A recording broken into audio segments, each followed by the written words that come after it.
Thanks, folks. So, yeah, this is one of these fun topics that I think everybody knows something about. We've heard the term maybe, and maybe we know some of it, maybe we don't. I'll throw that out to the audience. What is chaos? Anyone have any thoughts on that? Yeah? Unpredictability. Unpredictability, yeah. That's a good one. Any other thoughts? What is chaos? No wrong answer.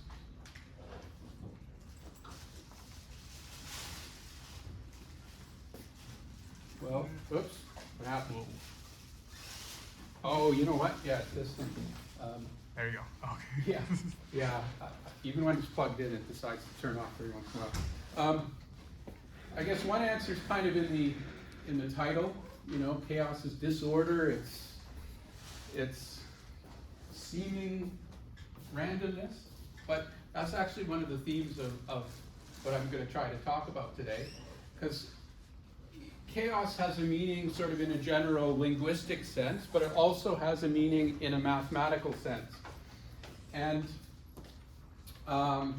I'm going to try to give you a sense of what chaos is in a mathematical sense, which is something you may not have seen unless you've taken, say, an upper level course in nonlinear dynamics. But where might we have seen chaos, and where might we see chaos? Well, I think the best example, the one that everybody sort of thinks about would be the weather. Okay? There's a famous quote, a famous saying that's attributable to one of the characters that'll feature a bit later in this talk. A mathematician named Edward Lorenz. He's a mathematician and a meteorologist. And he coined this notion of what's called the butterfly effect, which you maybe have heard of. And the idea is that a butterfly flaps its wings here, maybe in Hong Kong, and it affects the weather in New York. Or pick any two cities you want. Okay? How can that be? And what are we really saying? But there is sort of a deep message in that idea. Another place that we would see chaos in a natural setting is in certain astronomical motions, the motions of astronomical bodies. So there's a moon of Saturn called Hyperion, and the orbit itself is nice and elliptical, but if you look at the motion of the moon as it goes around Saturn, you'll see it sort of wobbles, okay? And it wobbles in a very unpredictable and seemingly random way. Like it twists this way, and then it twists this way, and then it twists this way, and it sort of, there is no repetition in the rotation of this moon as it goes around Saturn. There's no sort of obvious, like the Earth, it rotates nicely around its axis of rotation, which connects the North and South Pole. But Hyperion doesn't have that. It doesn't have a nice, obvious axis of rotation. It just sort of wobbles randomly. Why is that? Well, it's the complex interactions of all the gravitational forces acting on it. And I guess it's also due to its own geometry and its composition. That's an interesting question. I don't actually know the details of why it behaves the way it does, but there are other examples like that as well. I believe there's the moon of Pluto that also has a chaotic rotation. Another example of chaotic behavior is in the formation of this shell, a conus textile shell. You can see there's a pattern, but it doesn't really have any kind of obvious repetition to it and no obvious pattern in the traditional sense of a pattern. Okay. I have less to say about that. I honestly don't know much of the details of why that is. It must be in the vagaries of how the shells form initially and the underlying sort of chemical and biological processes therein. But that's another interesting question, and I wonder if there's any mathematical models that have been studied for that. This is a bit of a classic reference. How many of you have seen Jurassic Park, the movie? Okay, I see some. Yeah. Well, in Jurassic Park, the movie, they talk about chaos theory. I'm not sure if they actually use the idea correctly. I mean, in the sense that you know, they're trying to understand a very complex system and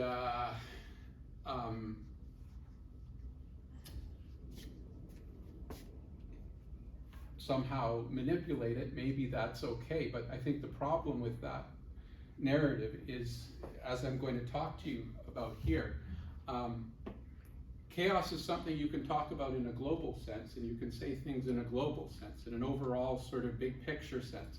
But to locally be able to do anything with a chaotic system is simply unmanageable at a theoretical level. You can put it into a computer or whatever, that's fine. But you know, coming back to the weather example, you know, in principle, the butterfly in Hong Kong is affecting the weather in New York. But to actually model that and to actually sort of quantify how much that is, that's just, you know, you could have the biggest supercomputer you want, but you're not going to be able to really accurately do that. Another example that's I guess closer to my own sort of interests and area of research would be waves and fluid flow. There's a type of fluid flow called turbulence, and that's another example of sort of a chaotic, disordered type flow. And I guess, you know, if you're ever on an airplane, you know about turbulence, and that's the same thing. So lots of examples of chaos in action. Now, I want to sort of throw out here a couple of important notions as we talk about chaos and chaotic behavior. And that is the notion of a deterministic system, a deterministic phenomenon versus a probabilistic one. Okay? So a deterministic problem would be one where you have your initial state and you have your outcome. If you know your initial state, then you, in principle, know your outcome. Okay? And then there's a probabilistic way of looking at things where you have your initial state, and even if you know everything about it, you're still not sure, is it going to be that outcome? Is it going to be that outcome? Is it going to be that outcome? Okay? And when we're talking about chaos, we're really talking about one of these two, not both. But it's sometimes hard to distinguish that. Okay? It's hard to distinguish what's probabilistic and what's deterministic. Suppose you roll a dice. Is that probabilistic or deterministic? Yeah. Me? At the back there. Yeah. Well, it would be, if you know physics, you Uh-huh. know how to follow with like the force and everything, then it would be deterministic. You know exactly which one it's going to be. But if you don't know, then it would be probabilistic. Yes, exactly. That's exactly the point I want to make. You might think, I think initially you think, well, okay, if it's a six-sided dice, it's a 1 in 6 chance of getting a 2 or a 4 or a 6. But if you are able to reproduce, suppose you are able to exactly reproduce everything about the throw of the dice, everything about the airflow around the dice, you know, the phase of the moon, I don't know what effects you might have to model to accurately do that, I guess you could win lots of money at the craps table if you could somehow do that. But in principle, if you could model everything you'd need to model about throwing that dice, then you could reproduce. You know, if the first time you threw a 2 and you did everything exactly the same and everything around it was exactly the same, then you could get a 2 again. So it's really a point of view, you know, whether it's deterministic or probabilistic. You know, probabilistic is perhaps the sort of the natural sort of practical way to do it, where you're sort of averaging, you're modeling, you're approximating these effects, and you're assuming some homogeneity. But in principle, you could look at it as deterministic as well, okay? So, all right, so what about some history here? So the history of chaos goes back a fair ways. Henri Poincaré in the 1800s looked at celestial motion, and in particular looked at the question of a 3-body problem. So that's a situation where you have three, you know, astronomical bodies, moons, planets, stars, whatever, mutually exerting gravitational pull on one another, and then asking, okay, what's the resulting motion? Now, if it's just 2, it's fairly straightforward. They're going to stay on the axis that joins them, and they're going to get pulled together. But if there's 3, then there's these. You open yourself up to really motion in a plane, and in that case, then you have a lot more degrees of freedom here, and the motion can get very complex very quickly. Okay, in fact, again, you can end up with motion that seems to be unpredictable and random. Jacques Hadamard, a little later, looked at the motion of free particles on generalized surfaces, in particular surfaces with negative curvature, and also saw chaotic behavior there. I think another example we can probably understand, and sort of ties in back with that dice example that I gave earlier, would be with the motion of gas molecules in a box, which is what Borel looked at, and you know, it looks pretty random. I've color-coded some of them, but if you really want to, and you know all the different trajectories and what happens when they collide with one another, in principle, you can sort of deterministically describe that motion. Okay, so that's a bit of an introduction as to what chaos is, but we're going to try to define it and get a better sense through some examples. Okay? Now, I won't be offended, but how many of you were at my talk last winter? I see a few hands up. Okay, not that's fine, not a lot, but I gave a talk last winter about modeling, okay? And we talked about a model exactly like this. This is called the logistic model, okay? So it's a fairly well-known, standard, and mathematically fairly simple model, right? What it says is if I have an element xn, then I take my xn and I multiply it by r, I square it, I multiply it by r, take the difference, and then I get my xn plus 1. Okay, r is a parameter, and where does it come from? Well, it comes from the modeling of population dynamics. So if you turn off this term here, if you forget about term b and you just have term a, then basically what we're saying is that xn is some constant, xn plus 1 is some constant times xn. So in other words, if n is playing the role of time here, I'm going to say population. If x is to population and n is time, then the population at time n plus 1 is proportional to the population at time n. That makes sense, right? You have births, you have deaths. How many births and deaths are going to depend on your population? If you have 1 million people, then you have a certain number of births and deaths. If you have 2 million people, then you have twice as many births and deaths, assuming a certain level of homogeneity. Okay, so term A here would be your growth due to births and deaths. Okay, term B is something, because of the squared there, we see that when x is small, when xn is small, it's not really doing much.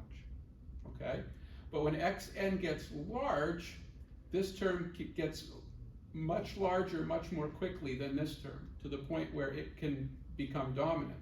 And what does that represent? Well, that represents, say, an attempt to account for the fact that as your population grows, you're using more resources, you're using more space, and there will be more constraints on growth because of that. Okay? So the term B here corresponds to restriction on growth when the population gets large due to resource limitations. Okay? It's not the only way you could do that, but it's a natural way. You want something which is small when xn is small, but then gets larger very quickly when xn gets larger.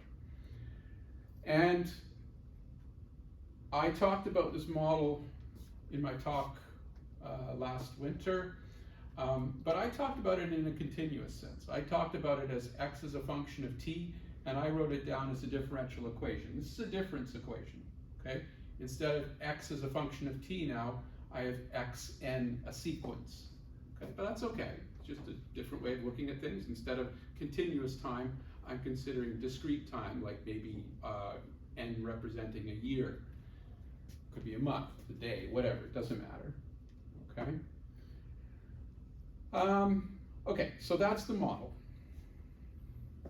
Any questions? Good. So let's see what happens as we change r, okay? So what I've done here is I've taken r equal 0.5, so that's the births and deaths term, and I've started with a population of 0.5, okay?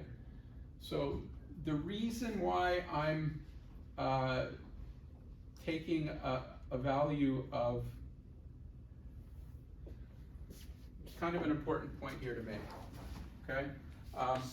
So if this is xn plus 1, and this is xn, then it looks something like this. Rxn minus Rxn squared, right? This would be xn plus 1 equals Rxn, 1 minus xn, right? If I just factor out the xn times r. So we see that it goes through, it's got roots at 0 and 1, and it's a parabola downward facing, and the maximum here should be at 1/2, and the value here be r over 4. Okay, that's going to come in a little while too. But I'm treating xn not as sort of an absolute population, but as a fraction of sort of an overall maximum. Oh, it's even written there. I just didn't mention that. But xn is a population at previous year as a fraction of a maximum, okay? So it's you've somehow non-dimensionalized your population so that your population is only allowed to exist between 0 and 1. Okay? But if we want to exist between 0 and 1, then there's a restriction on r. Right? How big can we let r be if we want xn plus 1 to be less than 1?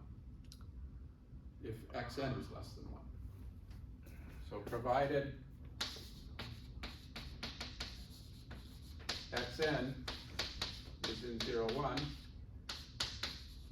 then xn plus 1 is also in 0, 1. So if my domain is from 0 to 1, my range is from 0 to 1, provided r is, yeah? Could it like it's between 0 and 1 too? You don't want to. So 1 is right here.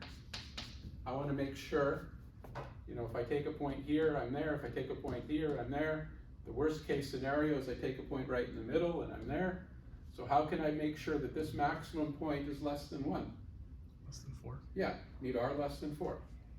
Provided r less than 4. Okay. So then it's consistent. I stay within that sort of range from 0 to 1. Okay. So anyway, back to this example. So I started with, say, 0.5, which is when the growth rate is maximum. But actually, in this case, it's actually a death rate because the R value is less than 1. So if we go back to here, we can see that if we turn off the b term and we just have xn plus 1 equals rxn, then r equals 1 is kind of a critical value here.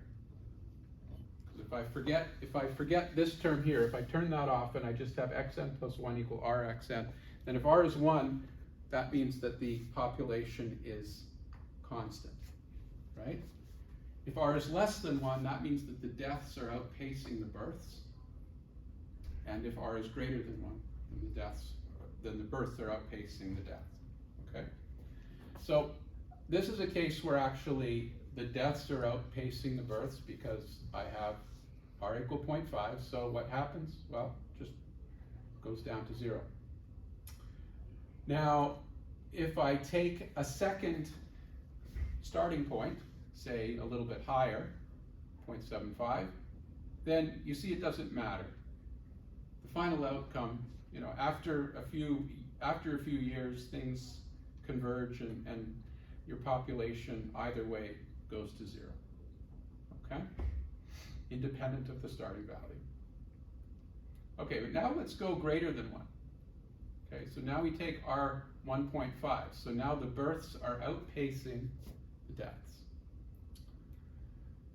What happens? Well, again, I've plotted 2 possible starting points here, and it seems like in either case we settle into a value of about 0.33, about 1/3. Okay, where is that coming from? Well, we'll talk about that in a second. But we can actually predict that. We can predict that outcome by doing a bit of analysis. Similarly, if I pick 2.5, the outcome is about 0.6. No matter which starting point I choose, if I start the blue or the red, outcome is about 0.6. Okay? But what happens at 3.2? At 3.2, something interesting happens. All of a sudden, it doesn't settle into a single outcome. It settles into actually a pair of possible outcomes and just jumps back and forth. Okay? Now, the details of predicting this is somewhat non-trivial, but we can at least gain some understanding with some analysis that I'll do in a few minutes. But there's something, the point that I'm trying to make here is that there's something interesting going on somewhere between r equals 2.5 and r equals 3.2. Okay? So what's going on? Well, we'll see. So let's just keep going here. So 3.5. Now, things get even more complicated. So we have a blue curve corresponding to one initial condition, a red curve corresponding to another initial condition. They do seem to settle into something periodic, but it's actually oscillating between 4 values, as I've kind of color-coded there on the left. Okay? And so we can sort of summarize. So we can summarize all these outcomes in a nice sort of concise way by plotting what happens as we increase r. So r is that birth and death parameter. And on this axis, we're sort of thinking about what are the values of x we see. Now, between 0 and 1, we get 0 after a long time. Okay, we don't care about the initial condition here. This is what happens after a long time. Okay, so from 0 to 1, the births outpace, or the deaths outpace the births, and we get back to, we go to 0. Okay, after, as r gets greater than 1, we get this. So there's the 1/3. I've in red, I've sort of highlighted the values we looked at. There's the 1/3 value corresponding to 1.5. There's the 0.6 value corresponding to 2.5. And then we see actually right at 3. And we'll be able to understand why there's something interesting happening at 3 in a few minutes. But for now, what we did was we sampled 3.2, I think, and we saw 2 values. So there's 2 values. And then when we sampled 3.5 or 3.6, I forget, then we saw 4 values. So there's 4 values. So we went from 1 possible value to 2 to 4. Okay? As we vary r. So this is a nice, this is called a bifurcation diagram, which is a standard sort of tool that one can use to study problems like this, where you have a parameter and you imagine continuously varying that parameter, and you're plotting the outcomes as a function of the parameter. Here's 3.6. So 3.6 is interesting because 3.6 actually, there's no more periodicity. Okay? The population oscillates but does not approach a periodic state. And you can see that even if you start close, after some amount of time, there is no correlation between the two solutions. They're just sort of doing their own thing, seemingly randomly. Okay? So this is still entirely deterministic. If I start with the same initial condition, I'll get the same outcome, but it's not periodic, but it is bounded, right? Because we still have r less than 1, or less than 4. Okay? So this is actually what the picture looks like if I go that extra distance. So the previous picture, I stopped it here, right? Before it got interesting. Now, if I let it go between all the way up to 4, which is the limiting value as we talked about there, then we see things get very interesting, right? It's almost, some of this is almost completely filled in, which is, I guess, a manifestation of an aperiodic state, because if it's not periodic, then every point in some interval here is going to get eventually represented as you sort of iterate over and over again. Yeah, question? What is that single line that seems like it doesn't have any points in it? Or is that just a consequence of you plotting it, or whoever plotted it, and the computer just... Right here? Yes. Good question. Wow. It's almost as if I planted you in the audience. That's a really good question, because let's zoom in. Okay, so the question is, what's going on here at about it's actually around 3.8. Okay, there seems to be a gap here. Okay, well, let's zoom in. There definitely seems to be something going on there. All right? And I think there's other ones here as well. I mean, this is the most obvious one, but there's other sorts of areas where it seems like it may not be chaotic. There may be some periodicity. It may be only a finite number of points for that value of R.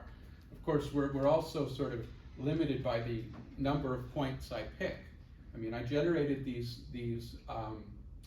plots myself using a fairly simple program in MATLAB, and I told it to do 400 points between 2.8 and 4.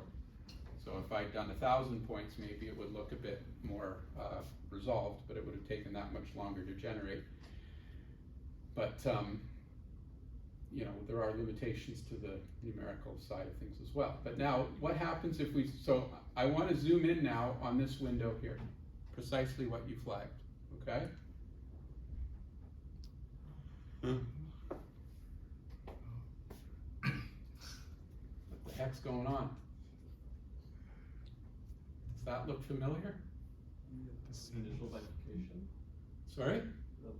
It's the initial bifurcation. Yeah, I mean, look at that.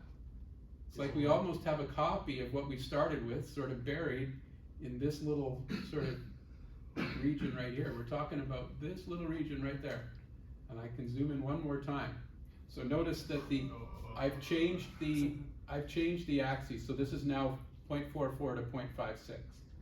Okay? Every other plot has been from 0 to 1, 0 to 1, 0 to 1 on the vertical axis. But this one, I've squeezed it in to really sort of hammer home the point. So I'm now on a very small interval in R and a very small interval in my sort of outcome values X star. And we have another copy of this precise picture. And look, there's another gap here. So we could play this game again. I could zoom in right there. Probably see the picture again. That's pretty cool, eh?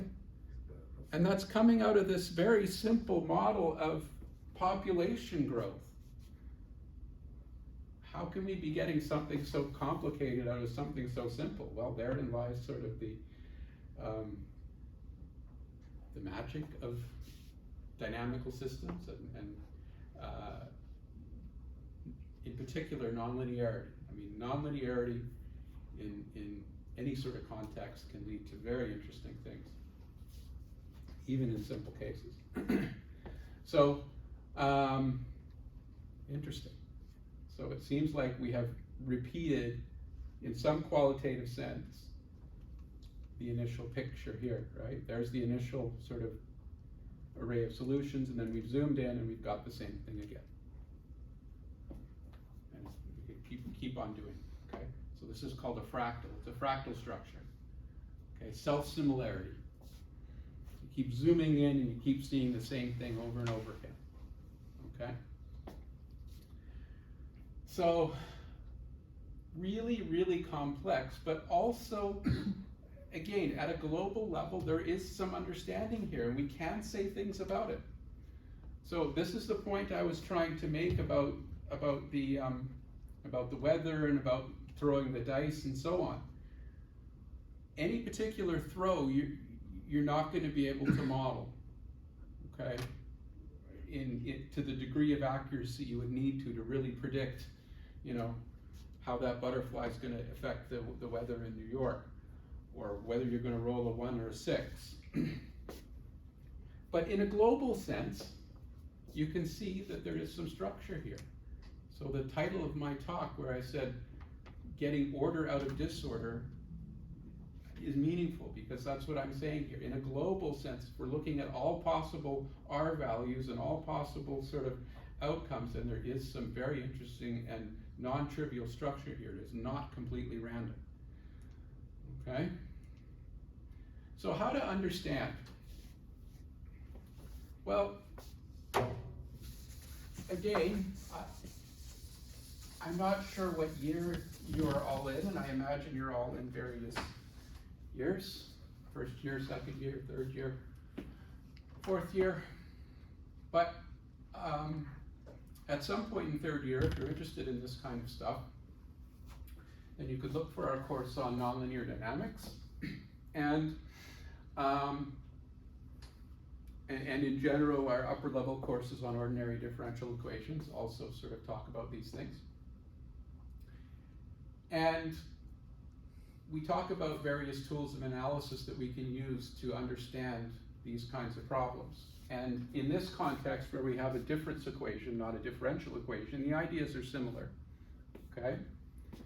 So we could ask ourselves, so if I have xn plus 1 equals rxn minus rxn squared, and I want to look for points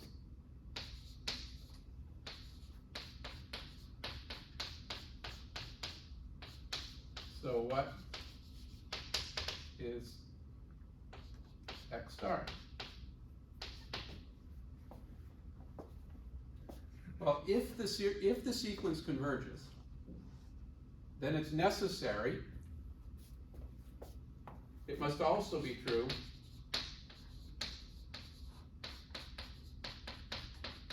also equal x star, right? It doesn't matter if you shift the index by 1. As you go to infinity, it's not going to make any difference, right? So in other words, if I take the limit as n goes to infinity of this expression here, this is going to approach x star, this is going to approach x star, this is going to approach x star. So a necessary condition for this sequence to converge would be that x star equals r x star minus r x star squared. Okay, so we can solve that. So we get r x star squared plus 1 minus r x star equals 0, so x star equals, well, we can factor it, we get x star times r x star plus 1 minus r equals 0, so x star equals 0, or 1 minus r over r. Did I do that wrong?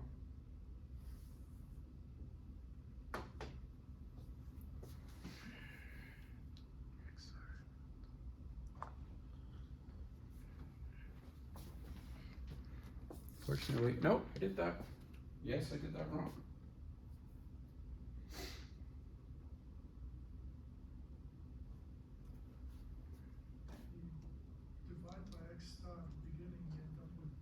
Oh, no, okay, yeah, that's, I mean, I'm just, come on. So it's r minus 1 over r. Oh. Because this thing needs to be 0. So if it's this plus this, then yeah, okay. So I'm just skipping too many steps here. So this is 1 minus 1 over r. Okay. So I'm just trying to justify that. So fixed points satisfy that. So there's two fixed points, this one and this one. Okay? 0 and 1 over 1 minus r. 1 minus 1 over r. Okay, so for instance, when if r equals 3/2,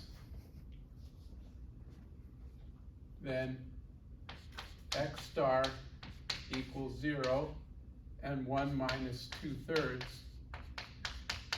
or 1/3, which is precisely this here, right? When we got 1/3, that's that fixed point. But there's really two fixed points here, right? There's 0 and 1/3. Why is it that that the system approached the 1/3 value and not the 0 value in this case? And similarly, why did it approach the 3/5 value here and not 0? Whereas in this case, it approached 0. Okay? Well, the answer to that lies in the notion of stability. Okay? So I'm gonna blast through this really fast because it's not, you know, I want to get to the next example and I don't want to take too long. But Again, when we talk about this stuff, and possibly even in Math 2454, you might talk about stability of differential equations. So when you're studying the stability of anything, if you have some sort of fixed solution, a good way to study the stability is to say, okay, well, I have a fixed solution, now I'm going to perturb it slightly and see what happens, okay? So I'm imagining, I guess the point to make, before I move on, if I start at one of these fixed points, I stay at one of these fixed points. But the question is, what happens if I'm near, not at, but near one of these fixed points, okay? So I assume that my starting point is one of my fixed points plus epsilon, where epsilon is small. I throw it back into the equation, and so I generate my new outcome. And so if my x0 is this, then my x1 is this. Plugging this into the equation. And when you assume that epsilon is small, then you can therefore justifiably infer that epsilon squared is even smaller, negligible, and so you approximate your next step like this. And then so really the question is, what is this? Okay, is this, if this quantity here is bigger than 1, then x star is farther, x1 is farther from x star. And if this quantity is less than 1, then x1 is closer to x star. Okay?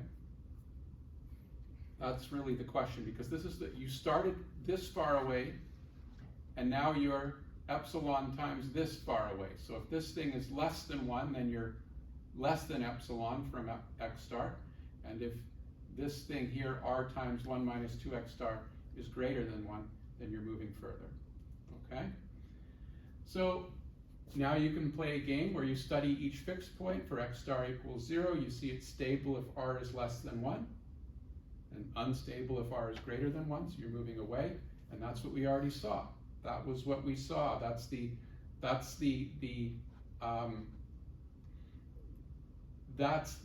phenomena that we already talked about, namely births outpacing deaths or vice versa, okay? But the interesting one is the second fixed point, the 1 minus 1 over r, and its stability, right? For it to be stable, r needs to be between 1 and 3. So that explains, now we've mathematically justified why there was something interesting going on there between 2.5 and 3.2, because what we're realizing now is that if r is not just greater than 1 but greater than 3 and less than 4, because we want to stay within the, we want the mapping to remain bounded between 0 and 1, then both of these fixed points are unstable. Both of these outcomes are unstable, and that is one of the sort of key ingredients for chaotic behavior from a mathematical point of view. If you have a stable solution, then everything will get sucked into it. But if you don't, then that's when you can see chaotic behavior in a mathematical sense. Okay? So we'll bank that, keep that in mind, and I want to quickly run through another example. Okay? I do this example sort of show you some similarities in a seemingly very different context, and also in a continuous context. Okay, so that now we're looking at a model for atmospheric flow that was developed by a researcher who I talked about earlier named Ed Lorenz. He was at MIT, and he worked in the Earth and Atmospheric and Planetary Sciences department. He passed away relatively recently, and he became famous for basically this model here. These are called the Lorentz equations, and he developed these equations as a model for atmospheric flow. So I'm not going to go into the underlying modeling. That's an interesting question, and certainly, you know, if I was giving the talk I was giving last winter, then that would be something we talk about. Where do these come from? What do these parameters sigma r and b represent? But I just want to sort of treat this as a system of 3 first-order differential equations for x of t, y of t, and z of t with these parameters, okay? Doesn't look too crazy. Certainly you're not going to be able to solve it using any sorts of methods you might learn in Math 2454. But you can write it down, you can put it into a computer, and as we'll see, it turns out it's a wonderful case study for nonlinear dynamics. So since Professor Lorenz developed this model, you won't find it in any book on atmospheric flows, but you'll find it in every book on nonlinear dynamics, because it's a wonderful example of sort of an analogy to what we see in the logistic map for continuous equations instead of difference equations, where you have a continuous time variable instead of a discrete time variable. Okay, so if we throw up some examples here now, key on the fact that I'm changing r. Okay, so the r parameter is changing, the sigma and the b won't. Okay, so when r is 0.5, in 3 dimensions you have x, y, z, and there's the trajectory of your flow. It just goes right into 0. Okay, and the x is a function of t, just going into 0. Okay. When r is 15, I start there. It spirals around, it goes around here, and then it spirals around here, and eventually settles into that point in the middle. And so that corresponds to x of t, sort of starting, going up there, but then coming down, oscillating around and settling into this value of x. Just one of the 3 coordinates. I could pick y or z, but I picked x here to represent that, the time evolution. So what we've got on the left is the trajectory in x, y, z space, and here we've got just x as a function of t. Okay? Now here's what happens when r is 28. Wow, this is very non-trivial. So the red and the blue correspond to 2 slightly different starting points. And here you can't tell the difference. So you've got the red and blue line pretty much on top of each other. But then after a while, the red and blue curves are completely separate from one another.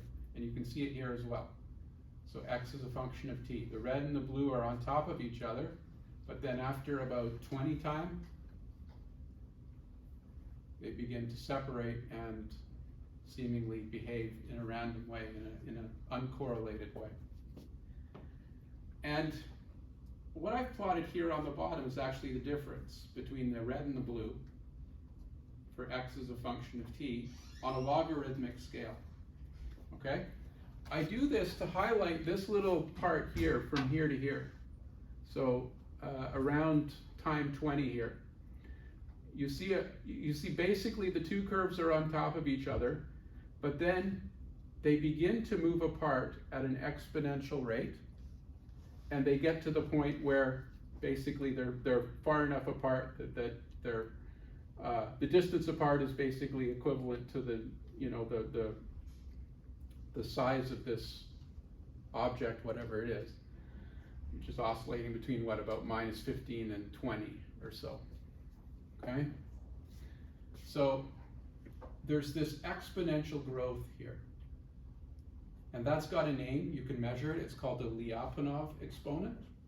And this is another tool that one can use to assess dynamical systems and chaotic behavior.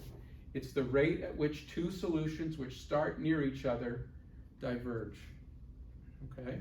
So we call that the Lyapunov exponent. So again, as with the logistic map, we see some interesting behavior as we increase R. Now the analysis is a bit more complicated here because it's 3 equations. The algebra is more complicated, but we can find the fixed points. We can find their stability. And we can see that just as with the previous case, there is a situation where everything gets unstable. We have three fixed points in terms of the parameters, and for certain range, in fact, as we did for r equal 0.5, that's consistent with the first example I showed you, everything went to 0. This is consistent with the second value when r was 15. We settled into one of these 2 points that's not 0. And then this here is for when r was 28. And what happens? Well, the bifurcation diagram looks something like this. So again, everything here past this value here, r sub h, is unstable. And you could predict this r sub h. The analysis is a bit trickier. You've got to look at eigenvalues and when they cross the imaginary axis. But there is a way to actually predict what this r sub h value is in terms of your parameters. And then beyond that, this is called a Hopf bifurcation, and beyond that, everything is unstable, and that's where chaos lives. Okay?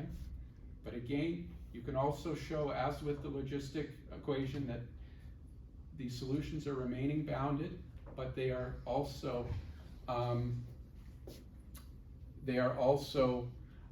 there's no sort of stable solution for them to get sucked into. Okay? So one more tool of analysis that I'll talk about that's interesting, especially with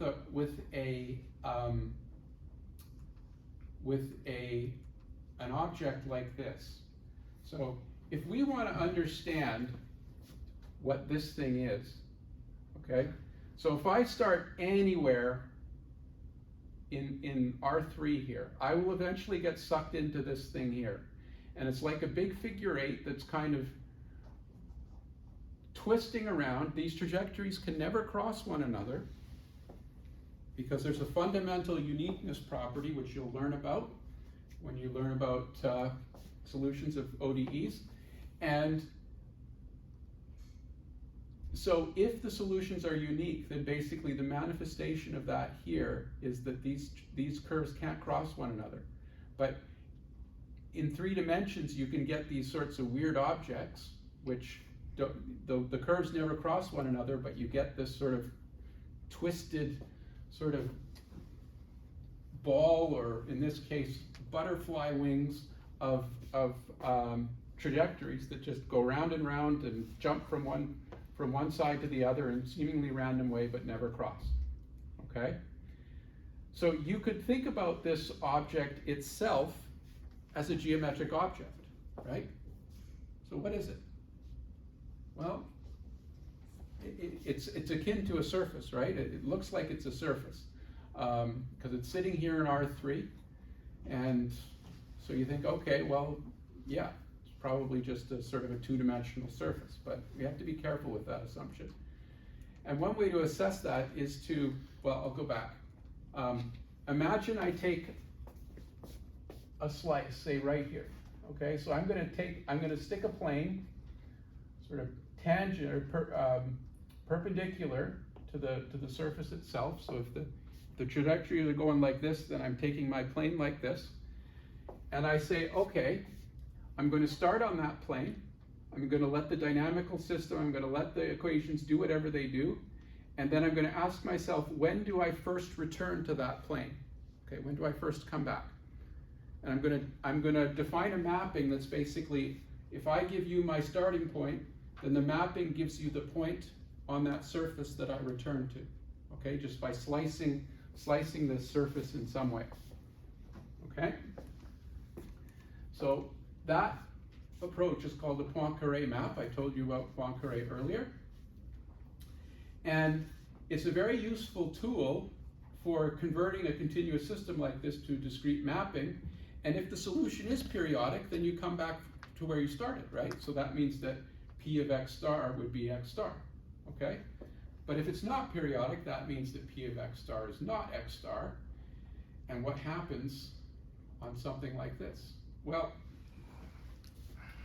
what's amazing and what's kind of cool is that if you take this and you sort of slice it along, say, this line here, it actually isn't two-dimensional quite, right? It actually has some thickness, and within that thickness is some structure. And just like with the logistic equation, there's also a self-similarity here, okay? I didn't have the computational power to really dig down and represent it as nicely as with the logistic map. This is a more complicated system, but if you could resolve this surface and then zoom in, say on this little piece here, you begin to see some repetition in the patterns, just like before. So there's another fractal structure here, okay? And in fact, the dimension is not quite, it's a little bit more than 2, it's 2.05, okay? Now what do I mean by 2.05 for dimension? How can I have non-integer dimension? That's weird, okay? Well, I'll just end with one quick slide here on what we mean with fractal dimension. So let's play the following game. Suppose I have the real line, or a real interval, and I say, okay, I'm going to reduce by factor r equals 2.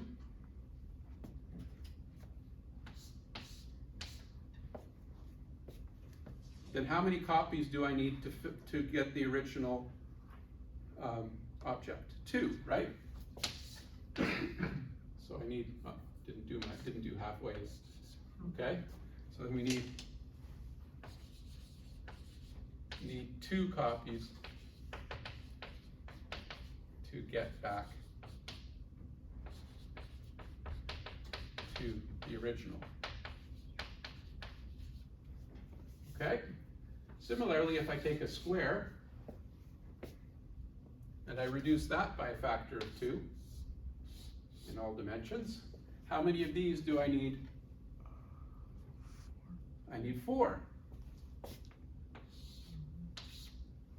Right? So reduce by factor of 2, we need 4 copies to get back. So if I call the reduction R, and I call this M, the number of copies, then M equals R to some number D. What's D? D is the dimension.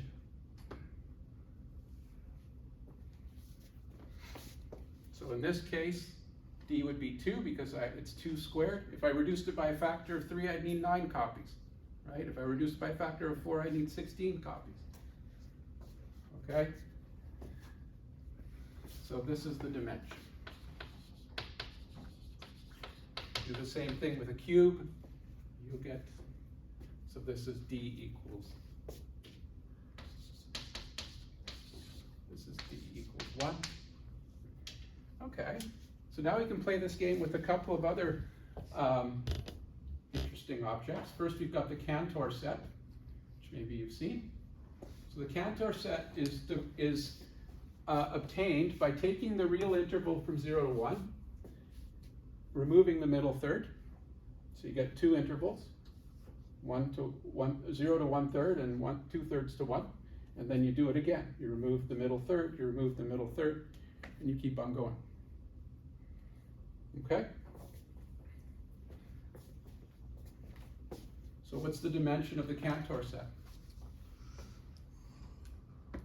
So by the way, I can then solve for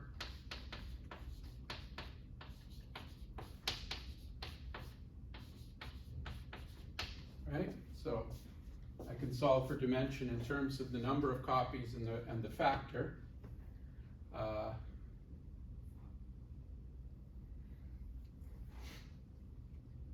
Okay, so to just like with the as we saw with the logistic map, I zoom in and I get a copy of the same thing. Okay, here we're really quantifying that.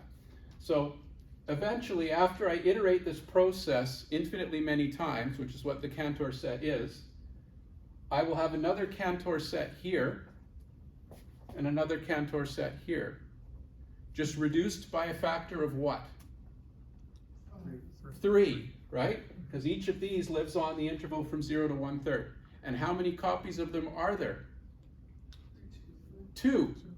Oh. Right? So in this case, M would equal 2 and R would equal 3. Okay? This one here is called the Sierpinski triangle. Sierpinski, if you want to look it up.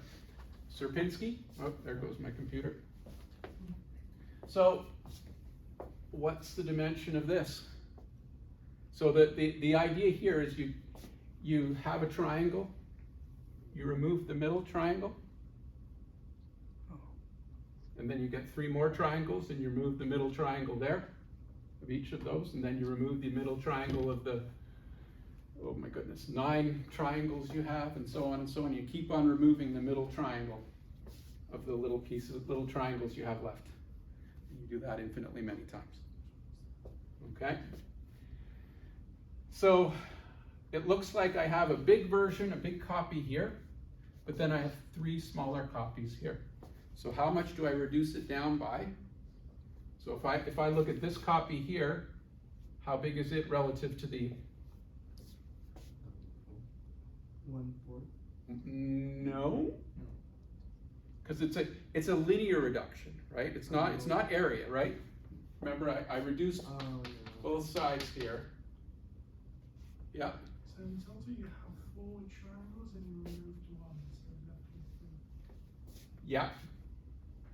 So that one would be like a quarter. No, but again, we're not talking about the area, right? Oh. Here, reduction factor was 2 because I reduced both dimensions by a factor of 2. Right? I zoomed out or zoomed in so that what did have a side length of 1 now has a side length of 1/2. So 4 the reduction? So this is a reduction of 2 because I'm zooming. It's like I'm zooming out with my camera lens. So what looked like it had, what looked like it was 1 by 1 is now 1/2 by 1/2. Okay, so that's what I mean when I say my reduction factor. Okay, so it's not the area here that matters, it's sort of the linear side length, yeah. Then would it be a reduction factor by 2? Yes, Okay. exactly. Because just look at the side length, right? This is 1 here, and this side is half that, half that, half that. So here the reduction factor is 2, and the multiplicity, 3, right? So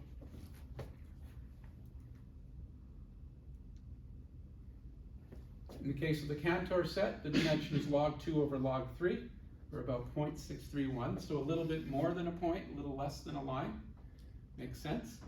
And the dimension of the Sierpinski triangle is a little bit more than a line, but less than a surface. You can quantify it. Okay, so that's what I mean when I say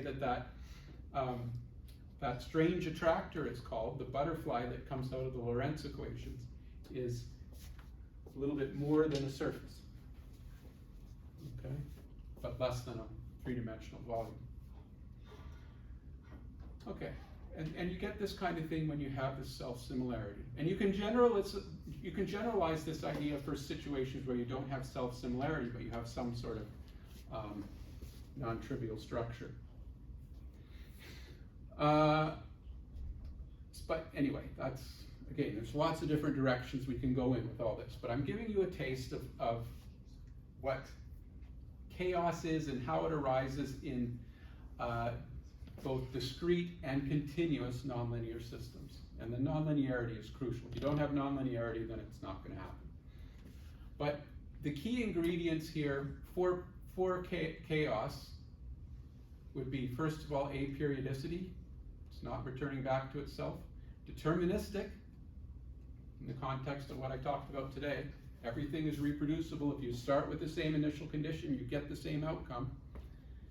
But extreme sensitivity to initial conditions. Okay? That's really, and that was one of the things that I think somebody suggested at the beginning when I said, what is chaos? Yeah, so very high sensitivity to initial conditions, which is entirely possible. You'll learn in your differential equations class that if you change your system slightly, if you change your initial condition slightly, then the solution will change slightly. But how slightly is slightly, and for how long that holds, well, that's that Lyapunov exponent, actually. That's that exponential growth. They can still diverge exponentially quickly in time. So maybe for some amount of time, or assuming the initial conditions start close enough, you can get your outcomes to be close enough, but they may need to be really, really, really, really close for that to happen after some reasonable amount of time because of this exponential divergence of the solutions in time. So typically arises when there's no stable or periodic solution, and we have some sort of overall structure which is keeping the solutions bounded and things aren't just going off to infinity. For continuous systems, we need a dimension greater than 3. There's some fundamental reasons behind that, which go to uniqueness, which is why I think the logistic map is nicer, because in the discrete case, you don't have that same restriction, but in the continuous case, you do. But I talked about some tools for analysis: Poincare maps, Lyapunov exponents, bifurcation, and of course numerical simulation. And again, the point that I made earlier is that we can't say anything about any specific solution, but we do gain an understanding of this overall structure by using these tools to understand whatever system we might be looking at, and essentially bringing some order to disorder. Thank you.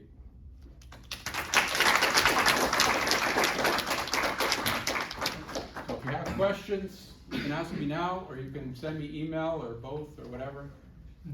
Questions, anyone? No? All right, thank you, Professor, one more time.